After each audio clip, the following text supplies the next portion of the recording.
everyone, Roger here. If you love real travel, the kind with good stories, practical tips, and no fluff, you're in the right place. Let's hit the road. Two quick stills to start. Looking south across Lake Union, the fenced-off gasworks plant sits in shadow on the left, while the rest of the frame is open green parkland, gently sloping down toward the lowest point, right where I was standing. From there, the lake curves into a small bay against the downtown Seattle skyline. A few clouds scattered overhead. No direct sun in frame, but you can tell it was a genuinely beautiful day. In part one of this series, I got startled by a stuffed tiger inside an abandoned gas plant. In part two, I walk all the way around the towers themselves, and you'll see exactly why nature seems to be slowly reclaiming this place. The video picks up on the plant's west side, where the morning sun, still low in the east, left half the brown tanks and pipes in shadow. I moved south along the fence, panning up and down, trying to take in the whole structure, then got close to the lake's edge for a clearer view of the skyline, the water, and the houses lining both shores. A small plane crossed overhead, flying straight over the lake toward downtown. That's when I found the brick-paved overlook, a platform cantilevered out over the lakeshore with steel railings on three sides. From here, I did a full 360 of the view, the plant's brown chimneys rising straight into a cloudless sky. Then I started walking east, keeping the camera locked on the towers the entire way. This whole video is really one long walkabout around the fence perimeter.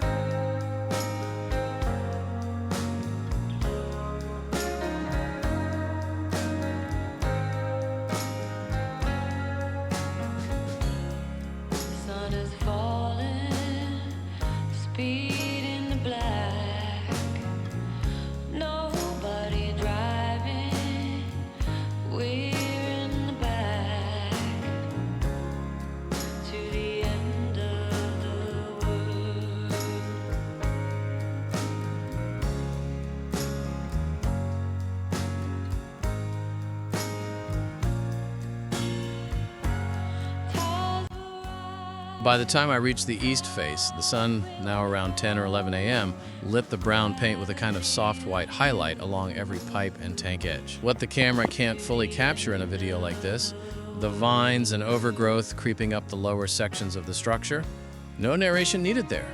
Nature's already telling that story on its own. At one point, a few pigeons landed on top of one of the large tanks. I'm guessing that's nest territory by now.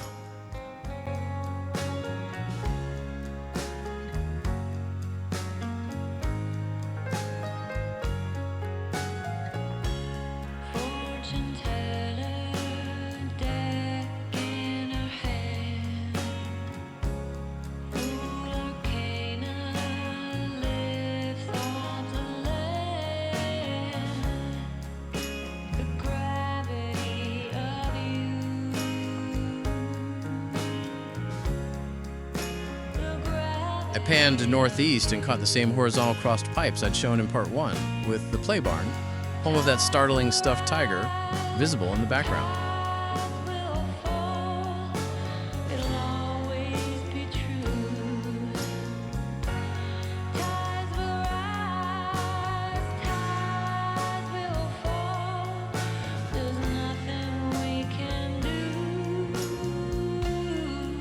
Moving north, I got a much closer, clearer shot of those horizontal cross pipes, all painted brown, completely empty of people, which is actually a shame because without someone standing next to them for scale, it's hard to grasp just how massive these things really are.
At the northeast corner, a quick still photo bridges the transition. Then back to video, a close-up of the chain link fence, camera tilting up as I kept moving north, catching 5 giant tanks lit up in full sun with green growth climbing their bases. From there, I spun the camera a full 360, open grassland beyond the fence, a gray gravel path running along the north side just a few yards out, the crossed pipes silhouetted against the sun, a small group of Canada geese grazing nearby, and finally, the bluish-gray downtown skyline, a slice of lake water, and the east fence rounding back into frame. That's the full 360 around Gasworks Park's iconic towers. Sunlight, shadows, pigeons, overgrowth, and all. If you haven't seen part 1 yet, the one with the tiger, go check that out next. And if you've got a favorite angle on these towers from your own visit, let me know in the comments. One last still photo to close things out. A green directional sign reading Gasworks Park, with a cyclist icon and an arrow pointing the way. Thanks for watching. If you enjoyed this, hit that like button. It really helps the channel. See you on the next travel adventure.